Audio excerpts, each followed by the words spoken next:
नमस्कार, बहुत स्वागत है आपका। आप देख रहे हैं 5 का प्राइम टाइम। आपके साथ हाजिर हूं मैं शिल्पा तोमर। 5 के प्राइम टाइम में आज हम बात करेंगे उत्तर प्रदेश की, जहां विधानसभा चुनाव 2022 में अब महज कुछ ही वक्त बचा है। ऐसे में राजनीतिक पार्टियां देश के सबसे बड़े सूबे में अपनी मौजूदगी दर्ज करवाने के लिए नए नए जतन कर रही है। जाति और धर्म के इर्द गिर्द घूमती भारतीय राजनीति की धुरी बन चुके उत्तर प्रदेश में सियासी चालें बेहद सधे हुए अंदाज में चली जा रही है। सत्ता में दोबारा वापसी को बेताब समाजवादी पार्टी के मुखिया अखिलेश यादव की राजनीति भी लगता है कि अब करवट ले रही है।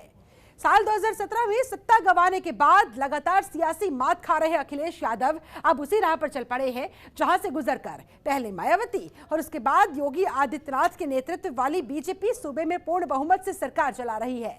अखिलेश यादव की न सिर्फ कार्यशैली बदली सी है, बल्कि बोलने का तरीका, जनता को लुभाने का अंदाज भी बदला है। अखिलेश को अब बाबा साहेब अंबेडकर याद आने लगे हैं। जी हां, अखिलेश यादव बुआ यानी कि मायावती की राह पर चल पड़े हैं और आने वाली 14 अप्रैल को दलित दिवाली मनाने का ऐलान कर चुके हैं। आज इसी मुद्दे पर हम करेंगे चर्चा। हमारे साथ कुछ मेहमान भी जुड़ेंगे, लेकिन उससे पहले आपको दिखाते हैं अखिलेश यादव ने इस मसले पर ट्वीट करते हुए क्या कहा।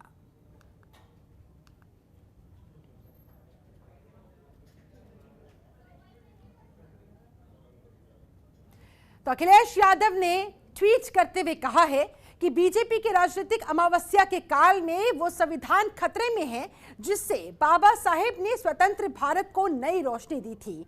इसीलिए डॉक्टर भीमराव अंबेडकर जी की जयंती 14 अप्रैल को समाजवादी पार्टी उत्तर प्रदेश में देश में विदेश में दलित दिवाली मनाने का आह्वान करती है। तो कुछ इन शब्दों के साथ अखिलेश यादव समाजवादी पार्टी के अध्यक्ष हैं, उन्होंने अपनी बात रखी, जिसके बाद अब इस मसले पर तमाम प्रतिक्रियाएं भी सामने आ रही है।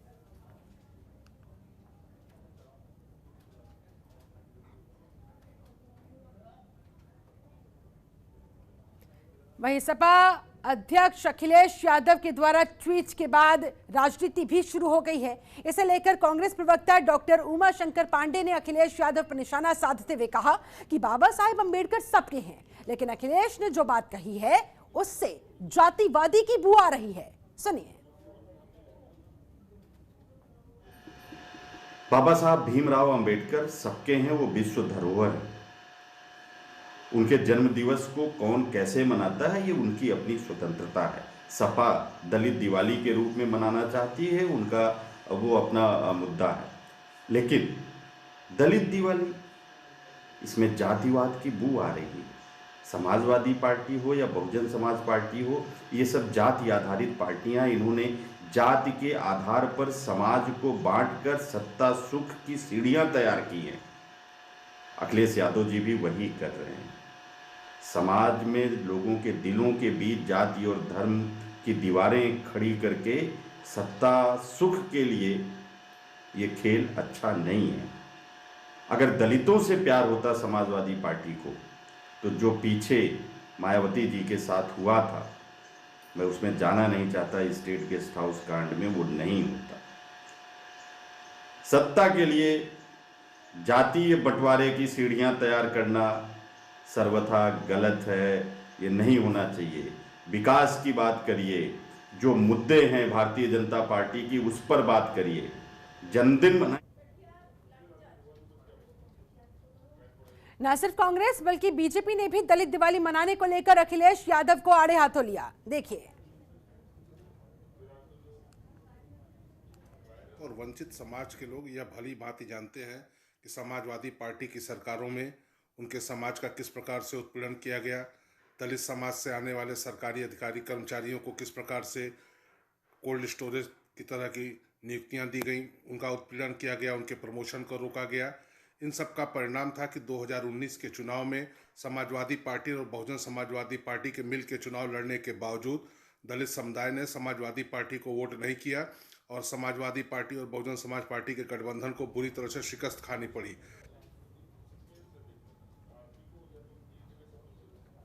ऐसे में अखिलेश यादव द्वारा दलित दिवाली का ट्वीट करने के बाद बहुत सारे सवाल खड़े होते हुए, मसलन क्या बुआ की राह पर चल रहे हैं अखिलेश यादव? क्या दलित दिवाली बहाना, 2022 के चुनाव पर निशाना? यह भी बड़ा सवाल है। मायावती के वोट बैंक में सेंध लगाने की कोशिश क्या अखिलेश यादव कर रहे हैं? क्या वहीं पर अखिलेश यादव की निगाहें लगातार बनी हुई है? क्या वही टारगेट है कि किसी तरह से मायावती का जो वोट बैंक है वो समाजवादी पार्टी की तरफ खिसकाया जा सके? आज इन्हीं तमाम सवालों के जवाब ढूंढने की हम कोशिश करेंगे।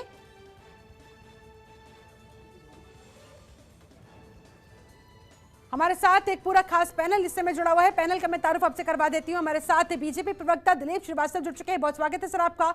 हमारे साथ सपा प्रवक्ता कपीश श्रीवास्तव जुड़े हुए हैं, आपका बहुत स्वागत है। और वरिष्ठ पत्रकार रवि पाराशर भी हमारे साथ इस समय जुड़ चुके हैं। आप सभी मेहमानों का बहुत बहुत स्वागत करती हूँ। चर्चा की शुरुआत कपीश श्रीवास्तव जी आपके साथ। ये क्या हुआ, सबसे पहले तो ये बताए जो अखिलेश यादव ने ट्वीट किया, इस ट्वीट के क्या मायने, दलित दिवाली से वो क्या कहना चाहते हैं, क्या उनका संदर्भ, साथ ही समाजवाद पर चलते चलते आप समाजवादी लोग जातिवाद पर कैसे आ गए?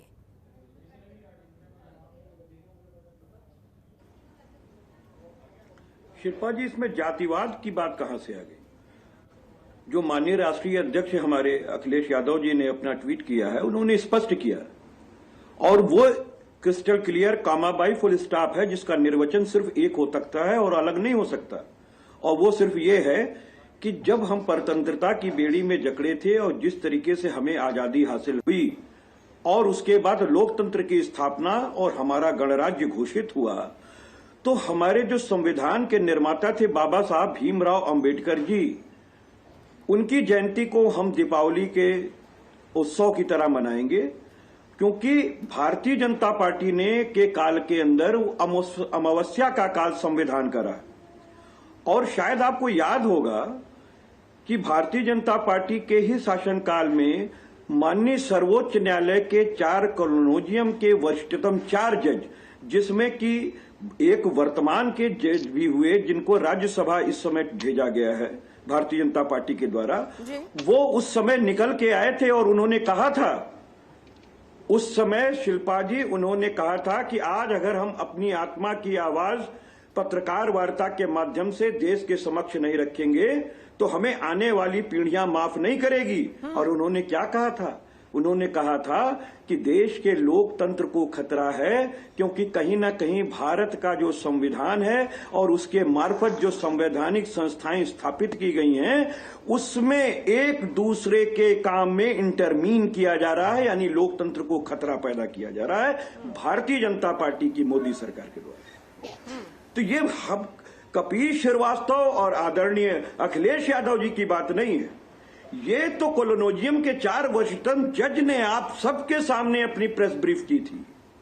और मैं एक चीज कहना चाहता हूं कि जब लोकतंत्र को खतरा हमारे सुप्रीम कोर्ट के 4 वरिष्ठतम जज कह रहे थे, तो वाकई खतरा साबित करने की आवश्यकता नहीं है। और यह अमावस्या काल रहा, इसमें कहीं दो राय नहीं है। इसलिए कह रहे हैं, अब तो उत्तर प्रदेश के अंदर जहां हम हैं वहां 2022 के चुनाव आने जा रहे हैं और एक दीपावली हम आज पहले ही मनाने जा रहे हैं 14 तारीख को, कि संविधान की मुक्ति होगी और असल दिवाली उत्तर प्रदेश की जनता 2022 में देखेगी। ठीक है, असल दिवाली उत्तर प्रदेश की जनता 2022 में देखने वाली है। दिलीप श्रीवास्तव जवाब दीजिए, क्योंकि जिस तरह से बीजेपी की तरफ से भी अखिलेश यादव के इस ट्वीट पर प्रतिक्रिया सामने आई है, कपीश श्रीवास्तव ने समझाने की कोशिश की है कि दरअसल ये मामला है क्या, दरअसल मंशा क्या है समाजवादी पार्टी की, और इसमें जातिवाद की तो कोई बात ही नहीं हो रही जिस तरह के आरोप लगाए जा रहे हैं। देखिए शिल्पा जी, भारत के सभी महापुरुषों का सभी को सम्मान करना चाहिए। एक राजनीतिक दल के रूप में सपा को सम्मान करना चाहिए, बिल्कुल अपने कालखंड में भी रहते हुए उनको करना चाहिए था। लेकिन मुझे याद है कि, और आप भी बखूबी जानती होंगी कि समाजवादी पार्टी के शासनकाल में सर्वाधिक मूर्तियां बाबा साहब की ही तोड़ी गई। जब 4 महीने की सपा का कालखंड था, मैं कुछ घटनाएं याद दिलाना चाहता हूं। चंदौली, सहारनपुर, गाजियाबाद के मंदिरों में दलितों के प्रवेश पर प्रतिबंध था उस समय।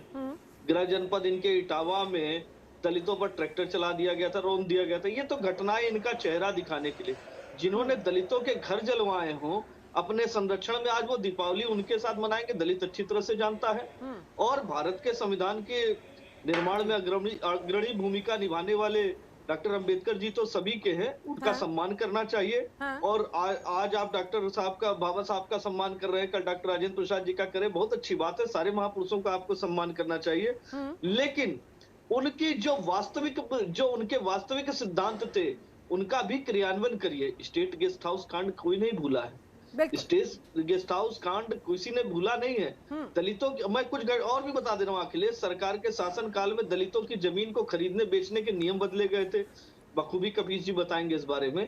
और राज्य सरकार की नौकरी में प्रमोशन में SC ST कर्मचारियों के लिए नौकरी में निर्धारित किए गए कोटे को भी खत्म करने का फैसला लिया गया था। दिलीप जी, आप ये स्पष्ट करें कि आपको दरअसल आपत्ति किस बात पर है? अगर अखिलेश यादव, अगर समाजवादी पार्टी दलित दिवाली मनाना चाहते हैं तो फिर समस्या कहाँ है?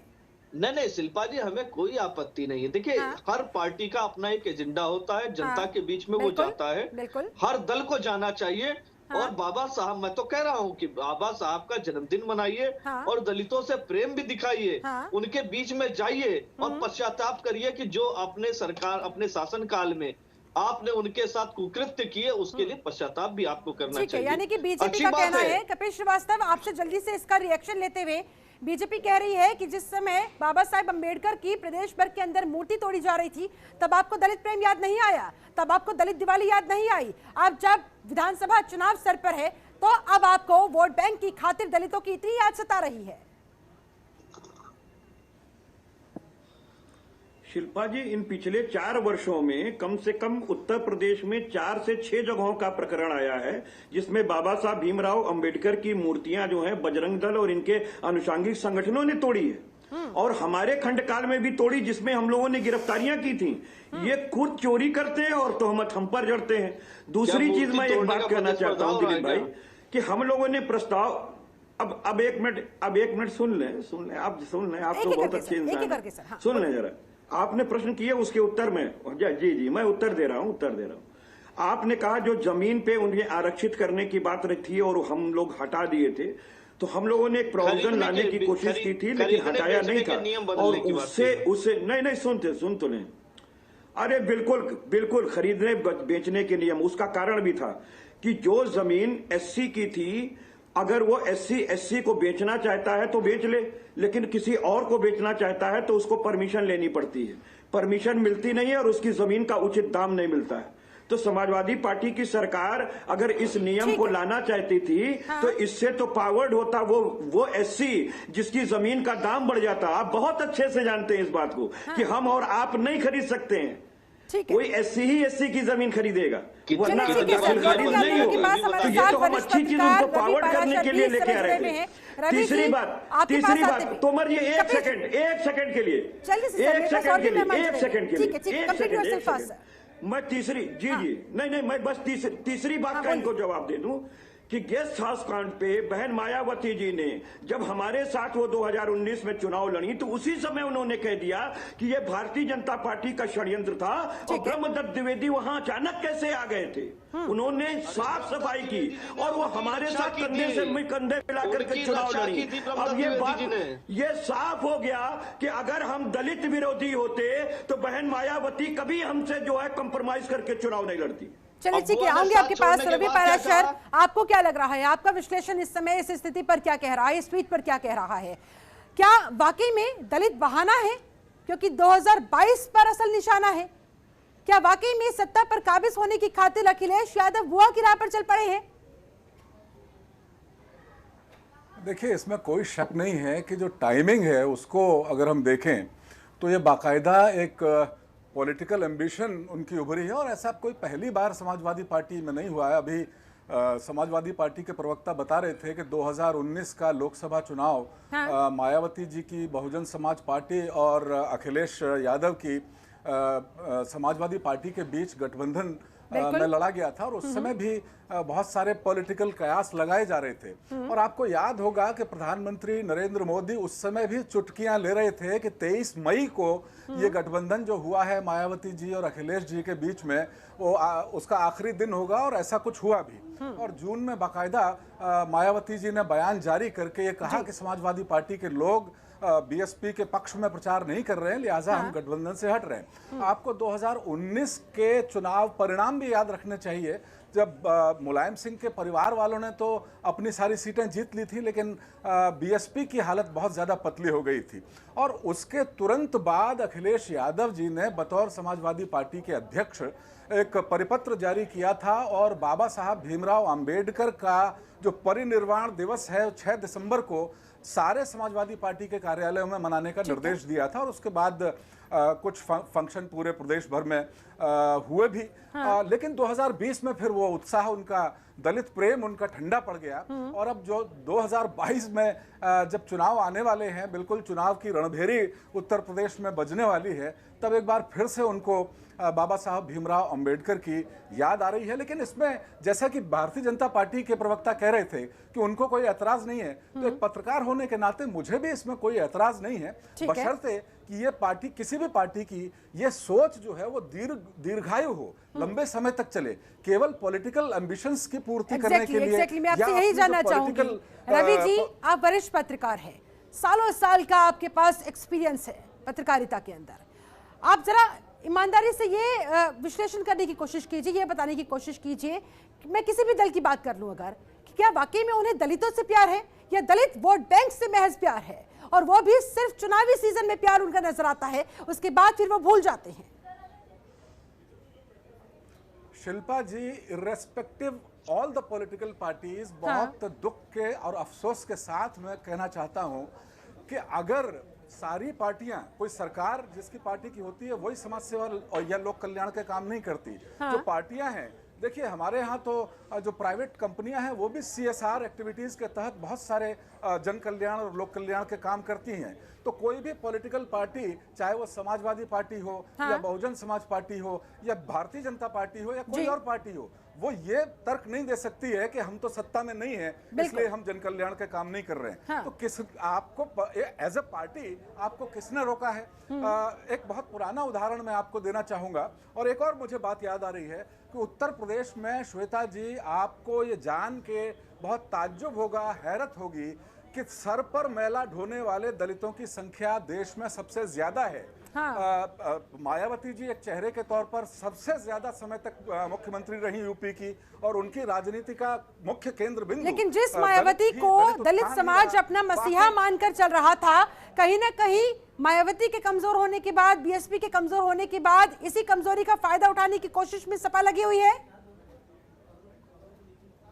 बिल्कुल, मुझे ये एक पॉलिटिकल कमेंटेटर और एक पत्रकार होने के नाते बिल्कुल टाइमिंग को देखते हुए मैं ये समझता हूँ। और इसमें कोई दिक्कत नहीं है। वैसे सामाजिक उत्थान की बात जब भी हमारे मन में आए कोई बुराई नहीं है, लेकिन पार्टी मुख्यालय पे अगर आप 14 अप्रैल को पटाखे चला के दिवाली मनाएंगे तो काम नहीं चलेगा। आप दलित बस्तियों में जाएं, वहां श्रमदान करें, कुछ दलित बच्चों को शिक्षा के लिए गोद लें, इलाज के लिए कुछ दलित बस्तियों को आप गोद लें, तब तो सार्थक लगता है, अन्यथा तो फिर पॉलिटिकल गिमिक ही है। शिल्पा जी, एक बहुत पुराना उदाहरण मैं आपको देना चाहता हूं। डॉक्टर जेनर थे जिन्होंने चेचक के टीके का विकास किया। चेचक का टीका जो था, चेचक का विषाणु जो था, वो गायों में कल्टीवेट, गोवंश में कल्टीवेट किया गया, और जब उनके फफोले पड़ गए उस वायरस के जरिए, तो उस आसव को, उस रस को लेकर के चेचक के टीके का विकास किया गया। इंसानियत का तो बहुत भला हो गया उसमें, लेकिन जो गायें कल्टीवेट की गई थी वो उनको मरने के लिए छोड़ दिया गया। तो हम जब किसी जाति को, जब किसी समुदाय को, समूह को हम कल्याण की बात करते हैं, तो फिर हमें सिरे से अंत तक लेकर कल्याण की बात करनी चाहिए। लेकिन अगर हम खासतौर पर दलित समाज से जुड़े हुए एक अहम मसले की बात करें, दलितों के उत्थान की बात कहकर बसपा अस्तित्व में आई थी, मायावती का अस्तित्व यहाँ पर क्रिएट होते हुए हम सब ने देखा।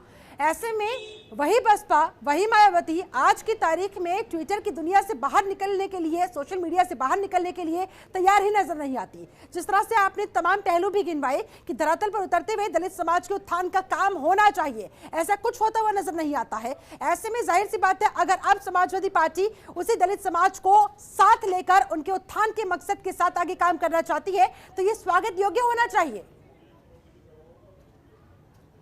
बिल्कुल, इसमें मैंने कहा कि इसमें कोई ऐतराज वाली कोई बात नहीं है। मेरे मन में जल कल्याण की भावना जब कभी आ जाए, अब केंद्र में बीजेपी सरकार बनी, तो आपको पता है कि पिछले साल ही 14 अप्रैल को बाबा साहब की जयंती पर राष्ट्रीय अवकाश घोषित करने का काम उन्होंने किया। और अब तो केंद्र सरकार के जो बहुत सारे विभाग हैं, वो भी बाबा साहब भीमराव अंबेडकर का नाम लेकर के उनकी जो सोच थी उसके अनुरूप काम कर रहे हैं। जहां तक मायावती जी की राजनीति की बात है, अगर वो अपने कोकून में या कहें खोल में हाँ। गर्दन अंदर करके पड़ी हुई हैं, बिल्कुल। तो जाहिर सी बात है कि इसका पॉलिटिकल नुकसान उनको आगामी चुनाव में होगा। ठीक है, और इसी पॉलिटिकल नुकसान का फायदा यहाँ समाजवादी पार्टी अपनी तरफ ले जाने की कोशिश करते हुए, कपिल जी ऐसे में ठीक है, समझ में आ रहा है कि आप लोग इसका फायदा उठाना चाहते हैं, लेकिन कम से कम सिर्फ चुनावी स्टंट के तौर पर या फिर चुनाव के मद्देनजर दलितों का इस्तेमाल ना होने दिया जाए,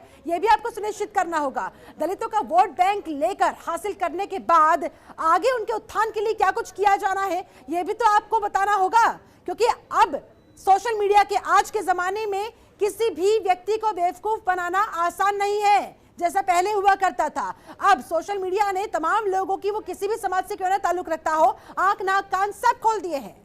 कपिल श्रीवास्तव।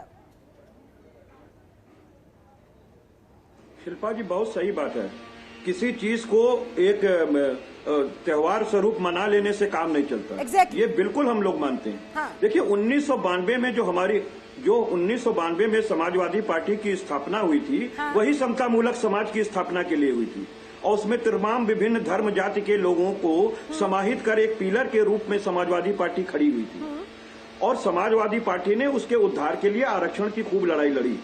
मैं आपको इसलिए कह रहा हूं कि बाबा साहब भीमराव अंबेडकर के पूरे व्यक्तित्व को आप पढ़ लीजिए, उनके बचपन से लेकर के और उनके निर्माण काल तक को।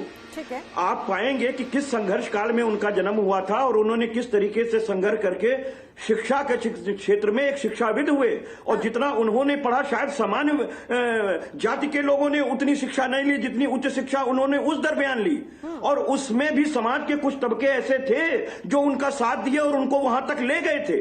बाबा साहब ने बाकायदा धन्यवाद भी ज्ञापित किया, और जब हमारे देश को स्वतंत्रता मिली और एक गरिमापूर्ण संविधान जो विश्व का सबसे बड़ा लिखित संविधान है, और जिसके अंदर कम से कम इतना झुकावपन है कि हम वर्तमान और काल परिस्थितियों के अंतर्गत जो है संशोधन कर सकते हैं केवल मूल ढांचे को छोड़ करके, बाबा साहब इतने बड़े हृदय के व्यक्ति थे।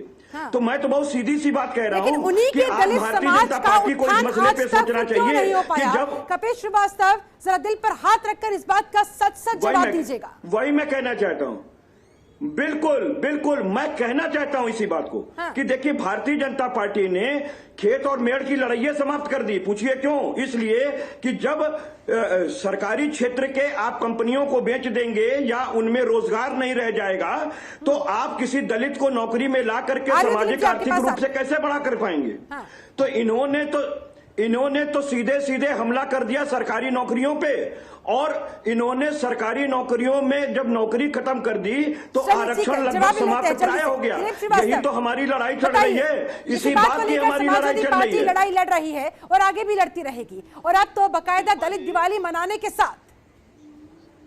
शिल्पा जी, दलितों के साथ आप दिवाली मनाइए लेकिन उनका घर न जलाइए। और अगर आप दलितों की बात कर रहे हैं तो मुस्लिम आरक्षण की बात क्यों करते हैं? मुस्लिम आरक्षण की बात आपने असंवैधानिक है, उस असंवैधानिक कृत्यों की बात आप क्यों करते हैं? आज भारत के संविधान की बात करते हैं, और भारत के संविधान की मूल प्रति में भगवान राम की तस्वीर को आप भगवान राम को नहीं मानने का काम करते हैं। जब भारत के संविधान को मानते हैं तो भारत के संविधान को मानना चाहिए। शाहबानों से लेकर सायराबानों तक मुस्लिम महिलाएं लड़ाई लड़ती रही। भगवान राम को नहीं मानते हैं? मैं पूरी बात कर ले, कुछ नहीं करते। आप संविधान विरोधी हैं, ये आप किसकी बात कर रहे हैं? नहीं, किसकी बात कर रहे हैं? नहीं, आप भगवान राम पे मत जाएं। भगवान राम आपके पैरोकार नहीं है, अपने भगवान राम के नारा लगा करके भगवान को बेच करके सत्ता हासिल करने वाले आप लोग हैं। आप लोग देखिए, आपको पूरा देश जान गया है कि भगवान राम के नाम का इस्तेमाल करके आपने भगवान राम को 29 साल तक टेंट में बैठाने का काम किया। आपने हिंदुओं के बच्चों को चढ़ा करके सरकारी गोलियों का शिकार बनवाया, और जब आपकी सरकार बन गई तो आप उनके घर देखने भी नहीं गए। आप उन बच्चों के माता पिता से नहीं मिले, भाई बहन से नहीं मिले। आपने किसी भी किस्म से उनको नौकरी और मुआवजा देने का काम नहीं किया। ये भारतीय जनता पार्टी है जो भगवान राम के नाम का सहारा लेकर दलितों के ऊपर आप लोगों ने जिस तरह से ये बयानबाजी की है, हर एक व्यक्ति देख रहा है, दलित समाज का एक एक शख्स देख रहा है, वो खुद ही इस बात का फैसला कर लेगा। बहुत शुक्रिया आपका। मेरे पास समय बस इतना ही था। सभी मेहमानों का बहुत बहुत शुक्रिया मेरे साथ इस खास चर्चा में जुड़ने के लिए। तो फिलहाल दलित हितैषी करने होने का दावा तो हर एक दल करता नजर आ रहा है, लेकिन असल में हितैषी है कौन, कौन साबित होता है ये तो आने वाला वक्त ही बताएगा। हालांकि इतिहास गवाह है, आज तक दलित समाज महज वोट बैंक के तौर पर ही इस्तेमाल होता आया है, क्योंकि अगर ऐसा नहीं होता तो आज की तारीख में दलित समाज के लोग ना जाने कहां से कहां पहुंच जाते। लेकिन अगर आज भी उनकी स्थिति दयनीय बनी हुई है, बदतर बनी हुई है, तो इसके पीछे बहुत बड़ा कारण एक ही नजर आता है, और वो है इस मसले पर राजनीति होना, इस मसले का राजनीतिकरण होना, जिसे हर हाल में थामना होगा अगर वाकई में असल मायनों में दलित समाज के उत्थान की हम दिल से बात करने की कोशिश करते हैं। चलिए, इसी के साथ मेरे साथ इस खास चर्चा में जुड़ने के लिए आप सभी का बहुत बहुत शुक्रिया। आप बने रहे जनतंत्र टीवी के साथ। नमस्कार। खबरों के निष्पक्ष विश्लेषण के लिए सब्सक्राइब करें Jantantra TV and press the bell icon. Never miss any update.